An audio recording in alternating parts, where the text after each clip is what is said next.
Hey, my name's Cole. So a little bit about me. I enjoy cooking, or I used to enjoy cooking. I like to exercise, and I also grew up in Boston on the East Coast, if you didn't know where Boston was. And so one of the cool things about growing up in Boston is that you're constantly surrounded by the outdoors. Nature is a big part of the East Coast or the Northeast part of the United States. And so, kind of as a hobby or a tradition, my family and I would always have backpacking and camping and hiking trips planned on a regular basis. Now, we did this as a bonding experience because we went through hard things and had a lot of fun at the same time doing it, and so we were able to connect to each other through this tough experience. I remember this one time, I was probably about 15 years old at the time. We flew out to Yellowstone into the Midwest and had 8 days where we said, okay, look, we're gonna hike. We're gonna hike as far as we can. We were trying to go for 75 miles. We had 8 days to hike it, and if anyone has ever been backpacking before, what you do is you carry all of your food, you get all your water or water purification systems, and you have like one or two pairs of clothing, and you wear one pair of clothing and then you wash the other one, and you kind of switch off. And I didn't have a girlfriend at the time, so it was okay to smell bad. But essentially, the first day when you get on the trail is amazing. It's just spectacular. You got your trail picture, you take your selfie stick and you get like the little selfie, get the five of the family members, my mom, dad, brother, and sister all in the same picture. This is when we're all happy and not like biting each other's head off before the trail.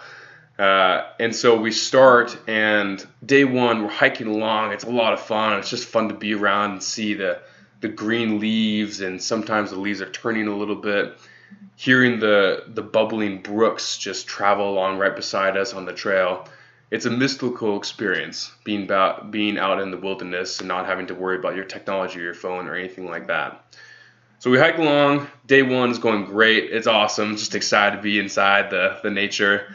And then day two comes along, and we're still excited. We're still pumped. We're just like, yeah, this is great. This is awesome. But we're starting to get a little more tired, of course.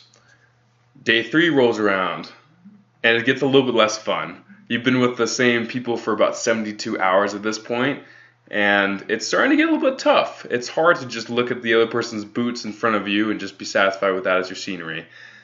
And so finally we get to day four, and at this point it's kind of essentially the breaking point of the trip. Day four is tough. We're exhausted, we're tired, but there is one thing that we always look forward to, and that is meals, food. And so the reason why it's so nice to have meals is because breakfast, lunch, and dinner, you obviously get energy from the food you ingest, but it's also nice to just take a second on the trail and just relax and just have a second to yourself.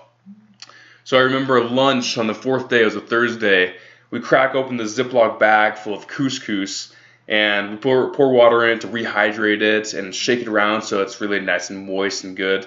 And we take these big long titanium spoons, scoop it out a big mouthful, put it in our mouth, swallow it whole, and just about spit it right out and upchuck all over the trail because it is just vile. We're just like, who made this? This is disgusting. I made it, by the way. But what I actually didn't realize is before, when I prepared it, I had doubled the recipe for balsamic vinegar. And so it tasted like you had a huge salad dressing bottle of balsamic vinegar that you have at restaurants and pouring it in your mouth like a big Gatorade bottle, just a big gulp. That's how bad it tasted. So needless to say, after that experience, we bonded. It was really tight. I got a lot closer to my family. But rule number one, never let Cole cook. And rule number two, never have couscous ever again on the menu for anything.